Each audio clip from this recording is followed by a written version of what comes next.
მოგესალმებით, მე ცირა მღვდელაძე ვარ და დღეს მეოთხე ფილმზე დაბა კაზრეთზე 60+ ადამიანზე და მათ საქმიანობაზე უნდა გიამბოთ. დაბა კაზრეთის ხანდაზმულთა დღის ცენტრი 2016 წელს სწორედ ევროკავშირის პროგრამის ფარგლებში შექმნა ორგანიზაცია თანხმობამ. მას შემდეგ ცენტრს ყოველდღიურად 30-მდე ბენეფიციარი სტუმრობს და ღირსეული დაბერების პროგრამას ხალისით გადიან.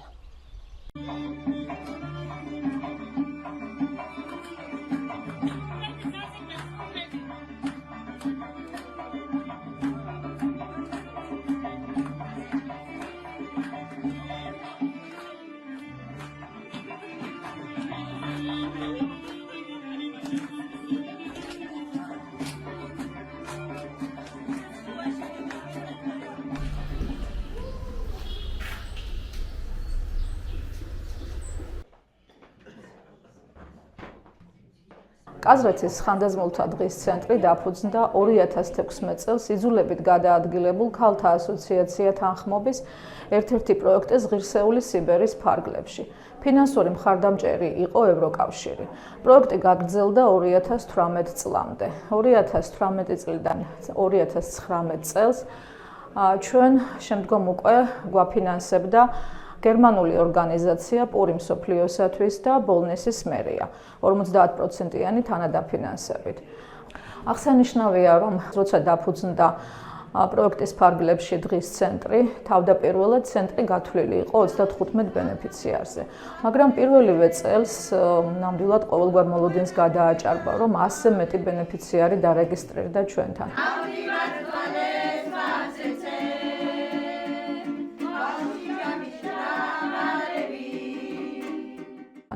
რა თქმა უნდა, ეს რიცხვი ყოველთვის არის ცვალებადი, იქიდან გამომდინარე, რომ ეს არის 60+ ასაკის ადამიანებისათვის გათვლილი.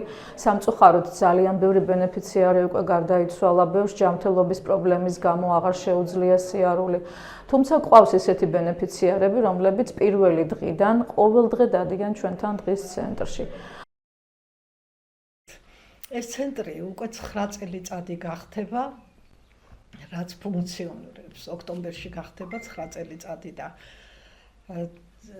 ყველანაირად ვცდილობთ, რომ მოვიდეთ და განვიტვირთოთ. დიდი მადლობა ამ ცენტრის დამფუძნებელს, ქალბატონ იულია ხარაშვილს, ასოციაცია თანხმობა, რომ აქ არის სულისკვეთება, აქ ჩვენ არ ვიქნებოდით. ბატონო, ნახე რა დღეში არის ჩვენი რა ხდება? ბოდიში. შველი? ის რატო დაგას ფერზე? 2022 წლის აპრილის ჩათვლით დღის ცენტრის მუშაობა გააგრძელა ასოციაცია თანხმობამ თავიანთი რესურსებით. ისინი გვეხმარებოდნენ პროექტის წარმართვაში. ხოლო 2022 წლის მაისიდან 2024 წლის აგვისტომდე დღის ცენტრის დამფინანსებელი იყო ავსტრიის განვითარების სააგენტო. აი ამ დროის განმავლობაში ძალიან ბევრი საინტერესო აქტივობა განხორციელდა დღის ცენტრში და ბენეფიციარებს კიდევ უფრო მეტი შესაძლებლობა მიეცათ თავიანთი უნარების გამოვლენისა.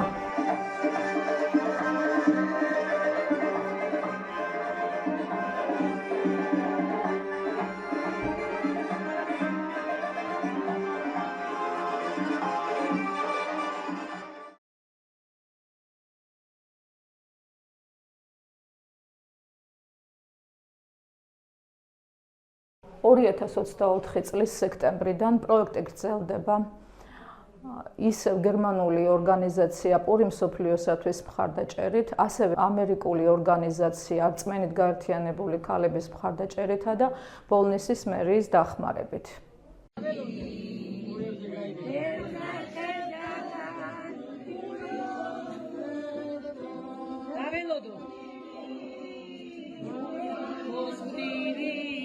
გარდა დონორების მხარდამჭერისა, კაზრეთის დღის ცენტრს ხშირად სტუმრობს ხოლმე კომპანია RMG და ულოცავენ ჩვენს ბენეფიციარებს სხვადასხვა დღესასწაულს. ასევე ძალიან დიდია ყურადღება ადგილობრივი მცხოვრებლებისა და თავშევიკავებ ჩამოთვლისაგან, რომ ვინმე არ გამომრჩეს. ძალიან ბევრი ადგილობრივი მკვიდრი ცდილობს, ვისაც როგორ შეუძლია, თავისი წვლილი შეიტანოს ჩვენი ცენტრის ფუნქციონირებაში, გამოხატოს განსაკუთრებული ყურადღება ბენეფიციარების მიმართ და აი ამ ყველაფრისათვის, რა თქმა უნდა, მეძლევა საშუალება, რომ კიდევ ერთხელ საჯაროდ მადლობა გადაუხადო ყველას, თუ კი ვინმეს რაიმე წვლილი მეუძღვის ჩვენი დღის ცენტრის ფუნქციონირებაში. ხელნაკეთები ჩვენ ყველა თვითნასწავლები ვართ. პატარობიდან ვგზავთ, ვკერავთ, რაღაცა იდეები მოგდეს ვაკეთებთ და ასე შემდეგ. სახალხო თემა იყო. ეს დისკებისგან, ისაც თო ჯინა ვწადე. ხანდაზმულთა დღის ცენტრზე უკვე მეორედ გესაუბრეთ. მეორედ გიჩვენეთ, რატომ ამ მნიშვნელოვანი ადამიანის უფლებების დაცვა ყველა ასაკში. ევროკავშირში ყველა პროგრამა სწორედ ადამიანის უფლებების დაცვისკენაა და ადამიანების შესაძლებლობების განვითარებისკენაა მიმართული. დღეს ამით გემშვიდობებით ჩვენი შემდეგი ფილმი კი სწორედ ადამიანთა შესაძლებლობების განვითარებაზე იქნება.